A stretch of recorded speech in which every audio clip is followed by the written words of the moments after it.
Boa tarde a todos. Good afternoon. Thank you so much for joining here today. The Secretary-General is going to make some remarks, and afterwards we're going to open for a few questions. Secretary-General, please go ahead. Eu vou começar por pedir desculpa aos brasileiros presentes por não falar em português, mas o português não é uma língua oficial das Nações Unidas, de modo que falarei em inglês, mas estarei à vossa disposição para responder em português às vossas perguntas. Ladies and gentlemen of the media, I thank President Lula and the people of Brazil for their warm welcome and for hosting the G20 Summit. I'm arriving here from COP29 in Baku, Azerbaijan. From Baku to Brazil and beyond, I am seeing and hearing common themes and concerns. Our times are tumultuous, and we need to race much faster to tackle fundamental common challenges. The climate crisis has burned through another record, with 2024 likely to be the hottest year in history. We see the impacts everywhere, and look no further than the drought in the Amazon and horrible floods in southern Brazil. Meanwhile, conflicts are raging, impunity is spreading, with repeated violations of international law and the UN Charter. Inequality is growing, and progress on poverty and hunger has stalled.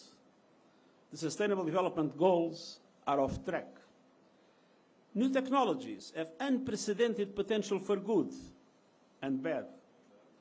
And our inability to tackle these challenges and more is eroding people's faith in governments and institutions.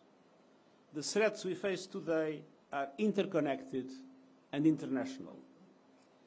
But global problem-solving institutions desperately need an upgrade, not least the Security Council, which reflects the world of 80 years ago. In September, UN member states adopted the Pact for the Future to help strengthen multilateralism and advance the Sustainable Development Goals. And I have come to Rio with a simple message. G20 leaders must lead. And G20 countries, by definition, have tremendous economic clout and they yield massive diplomatic leverage. They must use it to tackle key global problems. First, on peace. As wars grind on, people are paying a horrible price, and we must step up for peace. Peace in Gaza, with an immediate ceasefire, the immediate release of all hostages, and the beginning of an irreversible process towards a two-state solution. Peace in Lebanon, with a ceasefire and meaningful steps towards implementing Security Council resolutions in full.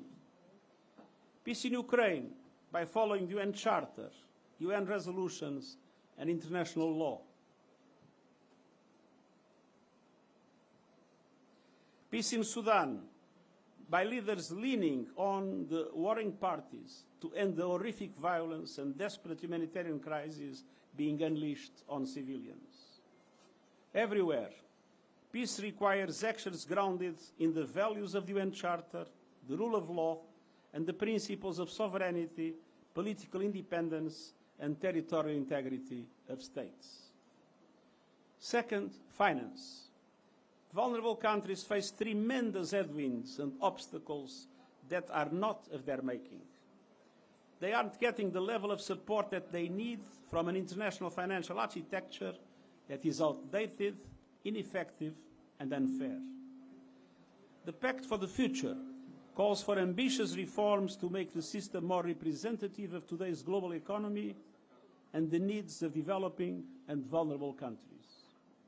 And this includes expanding the voice and representation of developing countries in international financial institutions.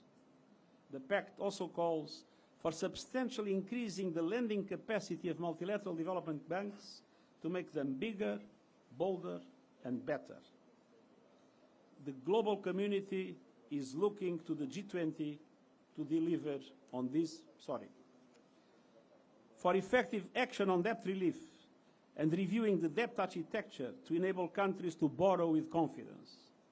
strengthening the global financial safety net to ensure all countries are protected when shocks hit, and promoting more inclusive tax cooperation, and expanding all forms of innovative finance, putting a price on carbon and levies on different forms to eliminate pollution. The global community is looking to the G20 to deliver on these agreements. Third, climate. I'm concerned about the pace of the negotiations at COP29 in Baku. Countries must agree to an ambitious climate finance goal that meets the scale of the challenge faced by developing countries. An ambitious and credible goal is crucial for building trust between developed and developing countries and incentivizing the preparation of high-ambition national climate plans next year. Finance fuels ambition, and I will appeal to the sense of responsibility of all G20 countries. Now is the time for leadership by example from the world's largest economies and emitters. Failure is not an option.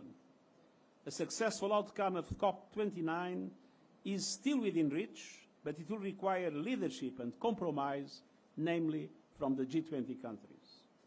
And it cannot come soon enough.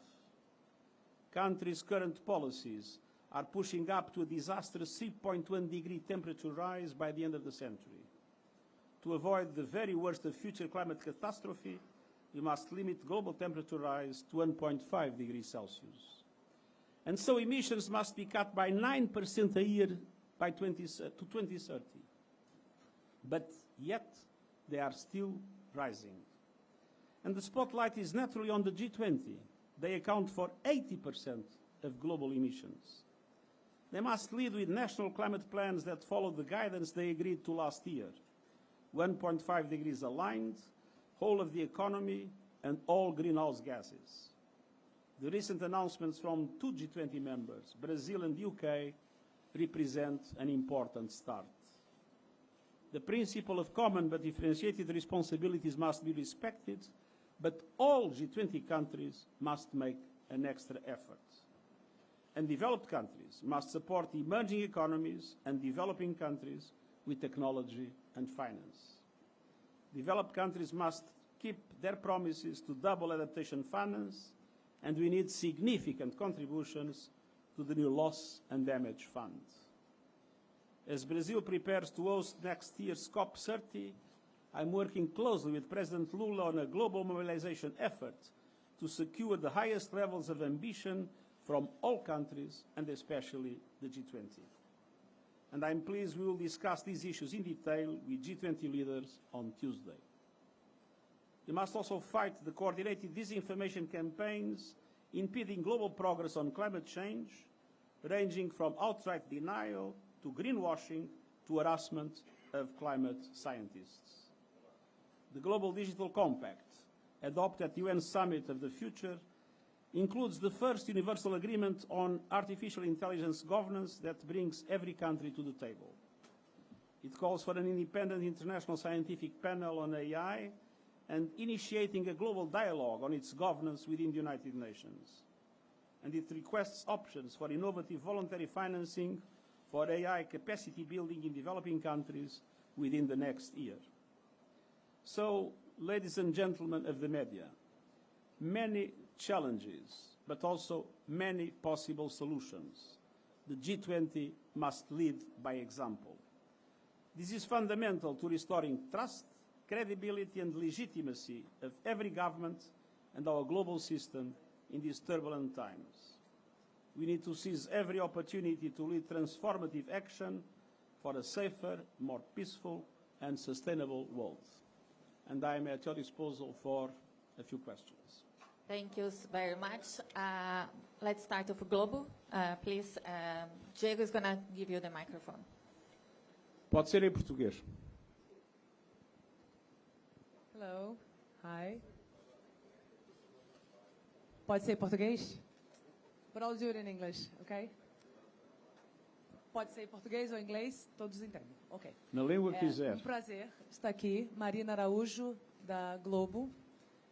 Uma das prioridades do presidente Lula nesse G20, esse G20, é discutir, né, trazer para a mesa a discussão de mais espaço e poder para o Sul Global na ONU e principalmente no Conselho de Segurança da ONU, que não tem conseguido parar a guerra, as guerras, no plural. O senhor acredita e concorda que é preciso mais espaço para o Sul Global, para países como o Brasil? Eles devem ter mais poder e espaço, inclusive de veto? O Conselho de Segurança corresponde ao mundo de 1945. Para dar um exemplo, há 3 países europeus que são membros permanentes do Conselho de Segurança, não há nenhum país africano, não há nenhum país latino-americano. E, portanto, o Conselho de Segurança não corresponde ao mundo de hoje. E tem revelado uma grande ineficácia por causa das divisões geopolíticas e tem um problema de legitimidade porque não representa a realidade dos nossos tempos. E por isso, nas discussões da Cimeira do Futuro, um dos aspectos centrais foi a necessidade da reforma do Conselho de Segurança.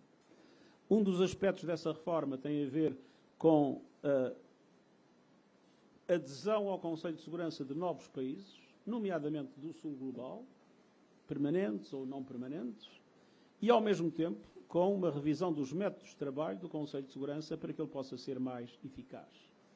Nós vemos, no entanto, em larga medida paralisado pelas divisões geopolíticas e não tenho a esperança de que essas divisões desapareçam de um dia para o outro.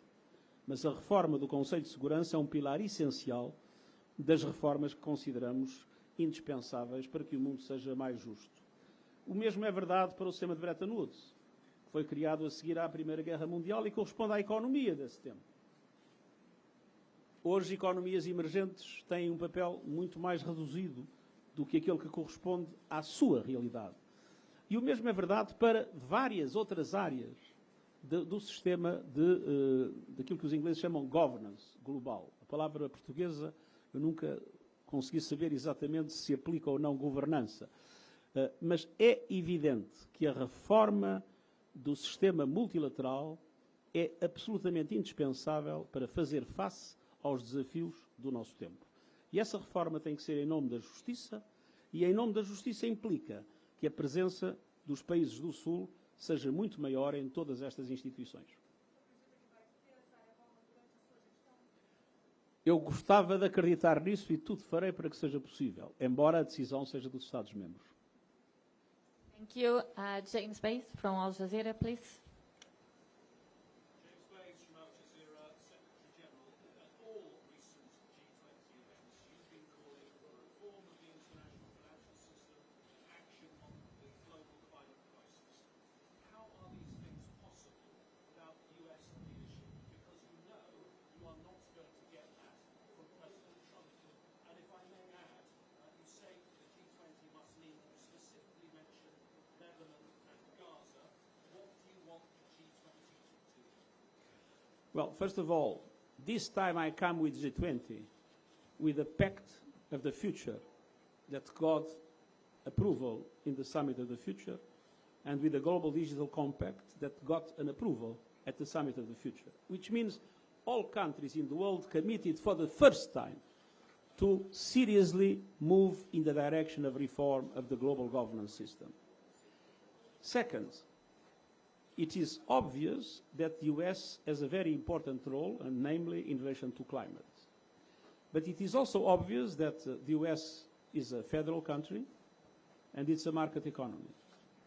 And all the signals given by the markets today are in the sense that demonstrates that renewables are not only the greenest, but also the cheapest way to produce energy. And so I'm pretty confident that the dynamism of the American economy and of the American society will move in the direction of climate action, as I recognize that the influence of governments today is much more limited than it was in the past. On the Middle East, I do believe that we cannot have double standards.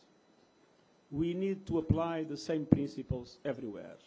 We need to apply the Charter, international law, international humanitarian law. And on the Middle East, we need peace, but we need peace on the way to a two-state solution. We need peace that guarantees the right of the Palestinian people as the right of the Israeli people to have a state and for the two states to live in peace and security. And at the same time, we need to address the immediate crisis, condemning, as we have condemned, the Hamas attacks, but recognizing that they do not justify the collective punishment of the Palestinian people. So we need immediately a ceasefire, the immediate release of hostages, and effective humanitarian aid to Gaza. Thank you very much. We have Folha de São Paulo, please.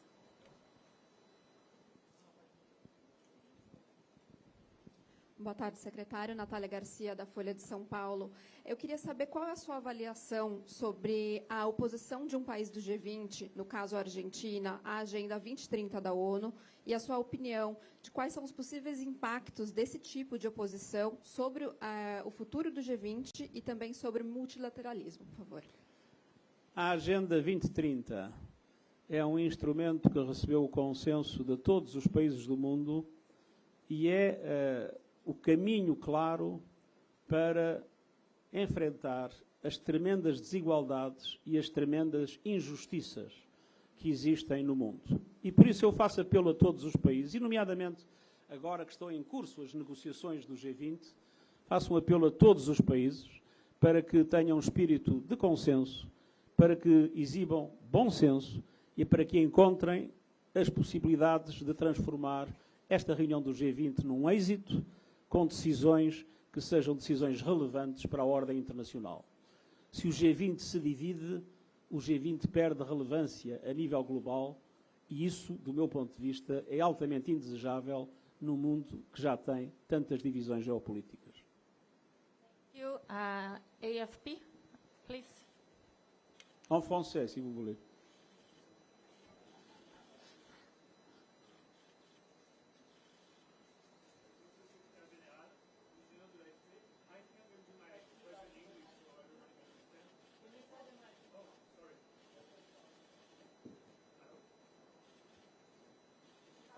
Hello? Bonjour, Monsieur le Secrétaire Général. I'll do my question in English so everybody can understand and colleagues also. So I'd like to know if you expect any advances on global climate financing. Can you put... thank you. Climate financing? Global climate financing within this G20. I think we can have some agreement for something global about global financing. Well, the debate about the new global financial goal is not in the G20, is in the COP. But we are still far in the COP to reach a consensus for what we need as a very ambitious global financial goal to establish trust and to allow developing countries to have the resources necessary for the mitigation and adaptation that is required to accelerate climate action. Now, it is true that the negotiation is in Baku, but it is true that 80% of the emitters are the G20 countries. So I'll make a strong appeal to the leaders here in São Paulo to give instructions to the negotiators in Baku to make sure that we reach an agreement. And an agreement is essential.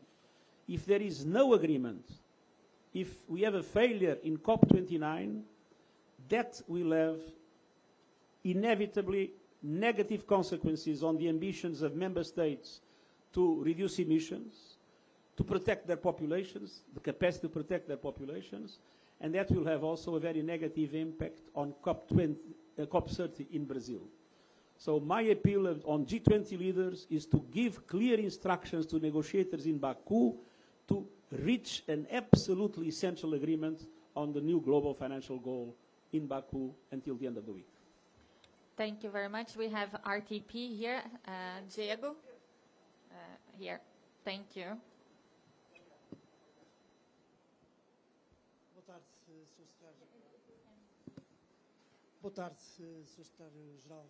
António Guterres, Pedro Sá Guerra, da RTP, da Rádio e Televisão de Portugal. Eu gostava de lhe colocar duas questões, se me permite. Uma delas tem a ver com a recente notícia que dá conta que Joe Biden suspendeu a proibição de uso de armas americanas na Rússia. O Kremlin já fez saber que, se for por diante esta intenção, será uma situação muito grave. A outra questão tem a ver com o que está a passar em Moçambique, a situação de praticamente poderemos estar perante uma guerra civil em Moçambique. Muito obrigado. Em primeiro lugar, a nossa posição tem sido muito clara em relação à necessidade de evitar uma escalada permanente na guerra da Ucrânia. Nós queremos paz, mas queremos uma paz justa em linha com as resoluções da Assembleia Geral, com a Carta das Nações Unidas e com a lei internacional. Em relação a Moçambique, o meu apelo é naturalmente um apelo à calma, um apelo a que a expressão das diversas opiniões e das diversas posições se faça pacificamente e que as autoridades tenham também a contenção necessária para garantir que os problemas de Moçambique sejam resolvidos, como disse, em paz e no respeito pelo funcionamento das instituições. Mas esta nova posição por parte dos Estados Unidos não preocupa as Nações Unidas? Já lhe dei a minha opinião sobre isso. Thank you. We have one more question. SG, we have a group of youth journalists here that came specifically to cover the G20. So we're going to give them a question as well. Here, this lady here in the front. Just there. Tá ligado? Eu sou a Bianca Fernandes, eu sou do Imprensa Jovem da Prefeitura de São Paulo. E eu queria saber como a ONU vê o papel do G20 na promoção de uma governança global mais eficaz, especialmente em relação a questões críticas como a desigualdade econômica.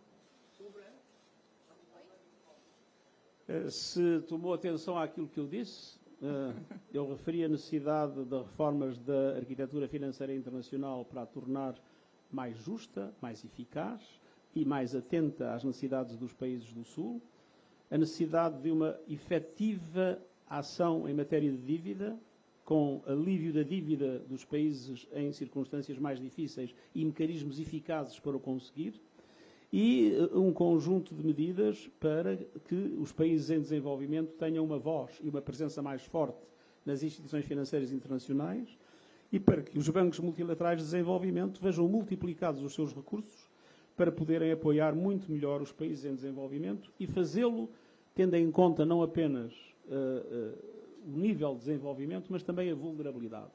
Estou particularmente preocupado com as pequenas ilhas. As pequenas ilhas são países de renda média, mas são países dramaticamente impactadas, foram pelo Covid, agora pelas alterações climáticas, e é fundamental que tenham um tratamento preferencial que o sistema financeiro internacional lhes deve dar. We have time for one more, or yes? Okay. Okay, please go ahead. There at the back. You, yes. Oh, that's it. Diego?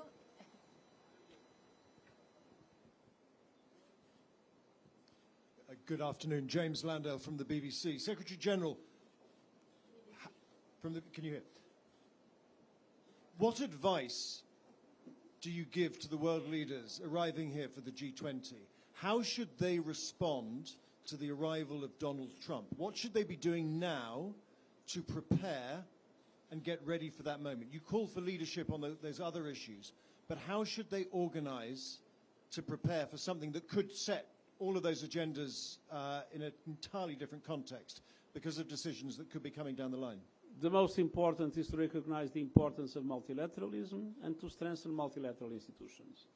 If you do that at the level of the United Nations, if you do that at the level of the international financial architecture, if you adopt a meaningful dialogue in relation to the governance of AI, and if you are able in all these areas to make a strong bet on multilateralism, that is the best possible response. Very much. We don't have any more time, but thank you so much for everyone who joined us here today here. Thank you.